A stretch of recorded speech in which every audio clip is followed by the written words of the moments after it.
A year and a half ago I had a 22-inch vert. I could barely touch the rim and I was unathletic. But now I have a 38-inch vert and I can throw down windmills. So what on earth changed? Well, let me tell you. When I had a 22-inch vert, I tried everything. I didn't have access to a weight room, so I did all these exercises. And I didn't see much progress at all. But it was only until I stumbled across these two exercises that I actually made progress. And that is why I'm so excited to give you this video, because that is exactly what I would have wanted when I was younger. Because I didn't have access to the weight room, and I just wanted to know what I can do from home to jump higher. And in this video I'm going to give you exactly that. Now, first of all, I'm not going to sit here and lie and say that the weight room hasn't helped me, because it has helped me pretty substantially. And I strongly advise that if you're of a suitable age, that you should get in the weight room and get stronger, because that will really help your vertical jump. But that's not the point of this video. This video is for people who have no equipment and want to jump higher from home. So let's get into it. Okay, so the first exercise, this is the most important thing that you could possibly do if you want to jump higher, period. This exercise absolutely transformed my vertical. The exercise is max effort, max approach jumping. This exercise was ridiculous for my vert. I went through a time period of about 3 months where I jumped every single day. And do you want to guess what happened? Yep, my vertical absolutely skyrocketed. My vert must have gone up about 7 inches and I got my first dunk. And that is the power of max effort jumping. Now, the science behind it, well, it's all about the law of specificity. If you want to get better at something, you have to do that thing more often.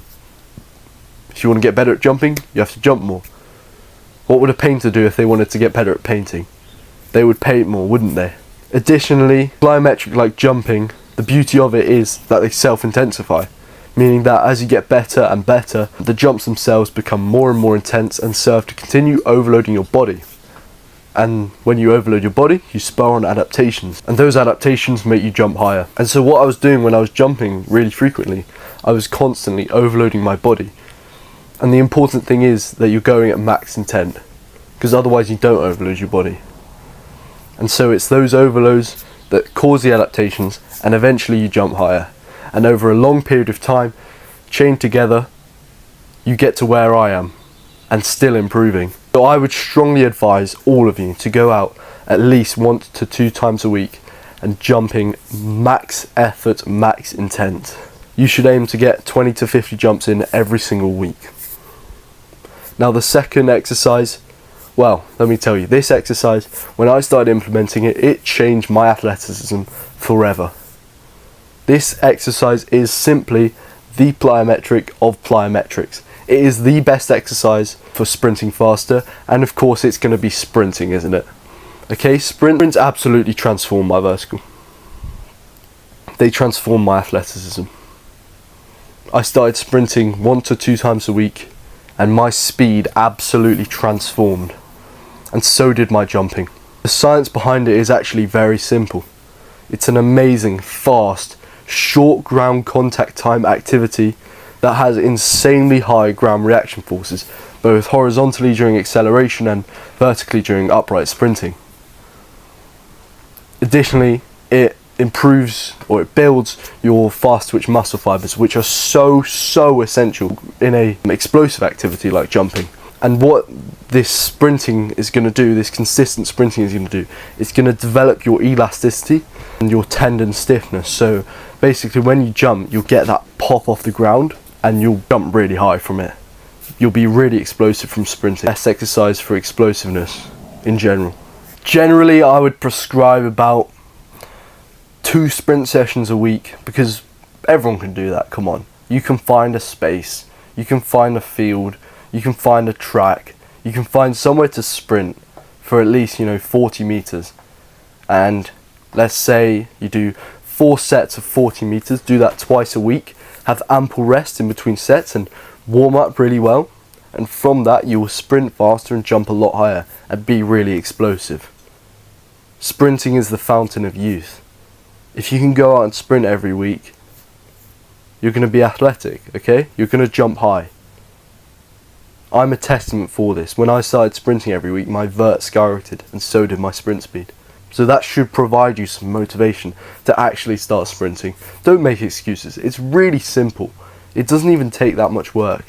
It's probably about 45 minutes of work a week. It's nothing. It's so easy. You have to go at max intent though as well. So it's all just about max effort jumping, max effort sprinting. If you can do those two, you will be really, really athletic, because that is the main portion of jump training.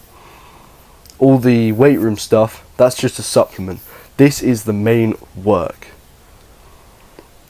Now, of course, if you can add on weight room exercises to this, your vertical gains will be improved massively.